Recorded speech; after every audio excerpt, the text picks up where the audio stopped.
Hey, real estate investors, here's another case study of a deal that we're working on. This is on a single family home in Saginaw, Michigan. It is a non-performing first lien. Now, it is a beautiful house. You should see some of the inside photos. It's actually pretty nice that way as well, but it's valued somewhere between 700 and 800,000.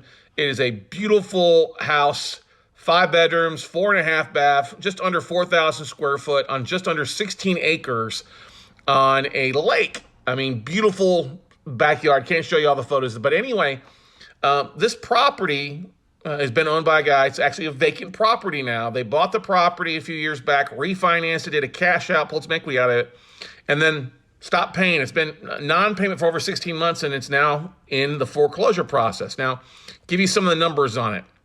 They say the appraisal is somewhere between 700 and 800. We'll see about that is. But anyway, the loan was taken out in November of 2021. They made their payment January of 2022. They paid for 9 months, and then they stopped making payments in September 2022. So it's roughly about 16 months behind. There's a 30-year mortgage, 3 and 7/8. So it's not a bad rate, but they just stopped paying. Now, to give you a bit of an idea of what they owe, they don't owe 800. They don't owe 700.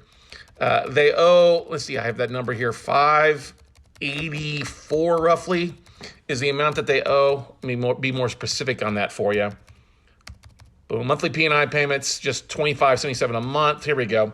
Yeah, it's actually 548 was the original loan. They owe 541 plus the 16 months of payments. So their payoff balance is roughly right at, 560,000. Now, we made an offer at 70 cents a dollar of UPB, which was at 378. And actually, when I was talking to hedge fund, multiple people made offers roughly at that. There was a real high bid at 470, which would have been at 87% of the UPB, but they're surprised and don't think that's going to go through in a lot of cases. So we are in a backup offering on this asset. Now, what would our goal be? Now, would I be interested in reinstating the property, the loan, working with the borrower? Really not, because it's such a low interest rate in the loan. The mortgage payments on it wouldn't be a very high yield. Even if they brought 16 months to the table, then making the current on-time payments would be less than a 10% return, not very good. Our goal with this would be to actually finish the foreclosure and then sell it. Now, if we got it at 400 and sold it for what was owed at 540, that's a pretty good day, right?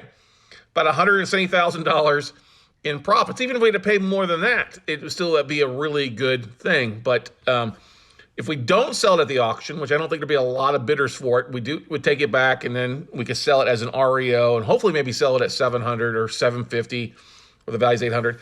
This literally screams, though, if you're a favorite of the Michigan area, it's literally right smack dab in the middle of all these haunted stories, haunted Saginaw, haunted all the neck of the woods. So it may be an ideal for an Airbnb because the size of the house, it's not in downtown area. Saginaw is on the outside, but could be a great retreat or a Airbnb if it's allowed in that area. We haven't done a lot of research on that yet, but definitely a possibility.